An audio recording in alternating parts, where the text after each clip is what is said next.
Sino kaya ang magkakaroon ng bagong cellphone ngayong gabi na to? Siyempre, sa mga nag-comment ng mine at nag-share sa video lang natin. So ngayon, pipili na tayo mga pangga. 5 times na mga pangga. Kung sino yung matapat dito, siya yung mananalo. Ayan, ito yung post natin or comment tayo. Let's go. Mabilisan na to. Ayan, 5.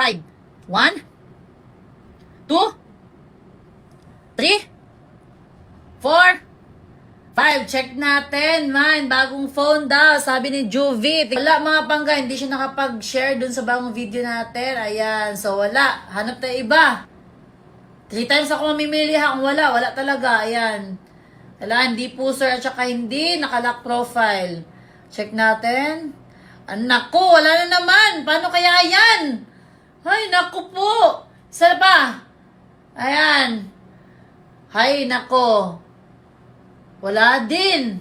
So, paano yan mga pangga? Sobrang hirap ng mga posting natin mga pangga kasi yung mga nagko-comment, hindi natin solid follower at hindi pina-follow yung mga mechanics natin na mag-share, mag-comment. Ay nako, paano yan? So, hindi na naman nakuha yung phone na to. So, yan, dahil di nakuha to mga pangga, magdadagdag tayo ng 2.5. Bagong phone at saka 2.5 na naman bukas. Okay?